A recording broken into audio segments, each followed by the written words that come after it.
সবাইকে আসসালামু আলাইকুম, স্বাগত সবাইকে। যেহেতু এখন তালের সিজন চলছে আর এই পাকা তাল দিয়ে হরেক রকমের পিঠা তৈরি করা যায়। এর মধ্যে আমি কয়েকটা তালের পিঠা আপলোড করেছি, চাইলে আপনারা আমার চ্যানেলটিতে একটু ঘুরে আসতে পারেন। আজকে আমি একটি ভিডিওর মধ্যে দুই ধরনের পিঠার ব্যাটার তৈরি করে দেখাবো, আশা করছি আপনাদের কাছে ভালো লাগবে।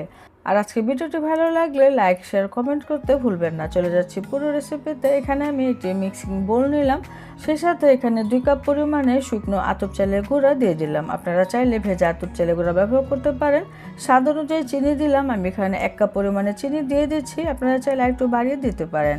আধা চা চামচ পরিমাণে লবণ এবং সেই সাথে এখানে 3 টেবিল চামচ পরিমাণে গুঁড়ো দুধ দিয়ে দিলাম।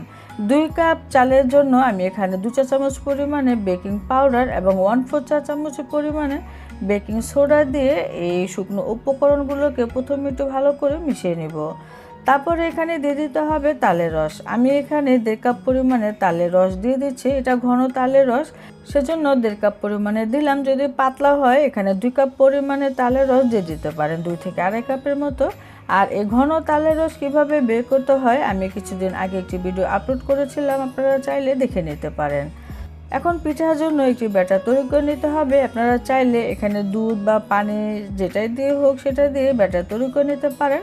আমি তো এখানে দুধ দিয়ে ব্যাটারটা তৈরি করছি, এতে করে পিঠা অনেক বেশি মজা লাগে। আমি এখানে জাল দেওয়া লিকুইড দুধটা নিয়ে নিলাম, সেটাও আবার নর্মাল তাপমাত্রায় আছে, আর অল্প অল্প করে দিব আর ব্যাটার তৈরি করে নিব। আপনারা চাইলে পানি দিয়েও তৈরি করতে পারেন। প্রথমে একটি হ্যান্ড উইক্স দিয়ে মিশিয়ে নিলাম, তারপরে হাত দিয়ে খুব ভালো করে মাখিয়ে নিব।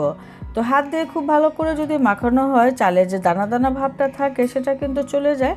আর যে কোনো পিঠায় এই ব্যাটারটা যদি ভালো না হয়, পিঠা কিন্তু কোনোদিনও ভালো হবে না। ব্যাটারটা ভালো করে তৈরি করতে হলে অবশ্যই হাত দিয়ে খুব ভালো করে চটকে নিতে হবে, তা না হলে পিঠা ভালো হবে না। তো ব্যাটার ভালো করে তৈরি করার পরে আমি এখানে আধা কাপের মতো নারকেল কোড়া দিয়ে দিলাম, দিয়ে একটুখানি নেড়ে চেড়ে মিশিয়ে নিলাম।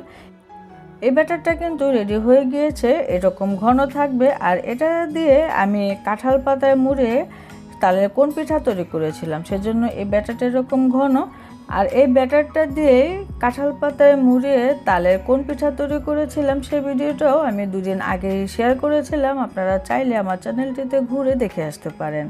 আর এখন আমি এই ব্যাটারটায় আরও কিছু উপকরণ মিশিয়ে এখন আমি তালের কাপকেক তৈরি করব। সেই পিঠাটা খেতে অনেক বেশি মজার, তবে এটা বেশি ঘন, এটার মধ্যে আরও কিছুটা লিকুইড দুধ মিশাতে হবে, সেই সাথে কিছুটা ময়দা দিয়ে দিতে হবে। এখন আমি এখানে প্রথমে দিয়ে দিচ্ছি একটি ডিম। আপনারা যদি ডিমটা স্কিপ করতে চান, এখানে একটু পরিমাণে তালের রস দিয়ে দিতে হবে। ডিমটা দেওয়ার পরে খুব ভালো করে একটু ফেটিয়ে নিতে হবে। ভালো করে ফেটানো হয়ে গেলে এখানে আমি দিয়ে দিচ্ছি 2 টেবিল চামচ পরিমাণে সয়াবিন তেল। এখানে পরিমাণে 1 কাপ চালের গুঁড়া আছে, কারণ কিছুটা ব্যাটার দিয়ে আমি পিঠা তৈরি করে রেখেছিলাম। এখন দিয়ে দিচ্ছি ময়দা। পিঠাটাকে বা কেকটাকে নরম করার জন্য এখানে আমি 2 থেকে 3 টেবিল চামচ পরিমাণে ময়দা দিয়ে আবারও খুব ভালো করে নেড়ে চেড়ে মিশিয়ে নিলাম। আর এই ব্যাটারটা কিন্তু একটুখানি পাতলা হয়েছে, দেখে নিশ্চয়ই আপনারা বুঝতে পারছেন। আর এখানে প্রথম থেকে যেহেতু বেকিং পাউডার বেকিং সোডা দেওয়া আছে, এখন আর কিছু দিতে হবে না। আমি এখানে 2 থেকে 3 টেবিল চামচের মতো লিকুইড দুধ ব্যবহার করেছিলাম। তারপরে ব্যাটারটা খুব ভালো করে মিশিয়ে নিলাম। এখন আমি ভাপ দিয়ে এই পিঠাগুলো তৈরি করব, আর সেটাও আবার এরকম কাপ কেকের মোল্ডে। আমি এরকম মোল্ড নিয়েছি 3টা, আপনারা চাইলে এরকম সেটও নিয়ে নিতে পারেন যে কাপ কেকের মোল্ড থাকে। তো উপরে আমি এরকম 1 টাইমে যে কাগজগুলো পাওয়া যায় সেটা দিয়ে দিলাম। আপনারা এর পরিবর্তে এখানে তেল ব্রাশ করে নিতে পারেন, সমস্যা নেই, পিঠাটা সুন্দর মতো উঠে যাবে।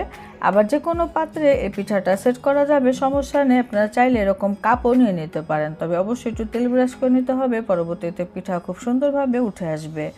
এখন আমি প্রত্যেকটায় অল্প অল্প করে ব্যাটার দিব, পুরো ভর্তি করে দেওয়া যাবে না, অর্ধেক পরিমাণে দিতে হবে, কারণ আমরা যখন এই কেকটাকে বেক করব তখন এটা ফুলে ডাবল হয়ে যাবে। উপরে কিছুটা নারকেল কোড়া দিয়ে দিলাম, এতে করে দেখতেও সুন্দর লাগবে, আবার খেতেও মজা লাগবে। এখন এই কেকগুলো বা তালের ভাপা পিঠাগুলো আমি একটি স্টিমারে বেক করে নিব। তো স্টিমারে প্রথম থেকে পানি দিয়ে ফুটে দিয়েছিলাম, পানি ফুটে গিয়েছে। এখন আমি সেই কেকের মোল্ডগুলো বসিয়ে দিচ্ছি, একটু ফাঁকা ফাঁকা করে দিয়ে দিচ্ছি, তারপরে ঢেকে অপেক্ষা করব। আর চুলা চালটা মিডিয়ামে থেকে কিছুটা বাইরে রাখবো। অন্যদিকে আমি একটি কড়াইয়ের মধ্যে কিছুটা পানি গরম হতে দিয়েছিলাম, তার উপরে একটি স্ট্যান্ড বসিয়ে দিলাম, আর তার উপরে আমি সেই কেকের মোল্ড দিয়ে দিচ্ছি। তো দিয়ে ঢাকনা দিয়ে এখন ঢেকে দেব। আর ঢাকনায় কোনো ছিদ্র থাকলে সেটাকে অবশ্যই বন্ধ করে দিতে হবে, যেন ভেতর থেকে কোনো ভাপ বের হতে না পারে, তাহলে খুব সুন্দরভাবে স্টিম হয়ে যাবে। আমি 15 থেকে 20 মিনিট পরে ফিরে এলাম।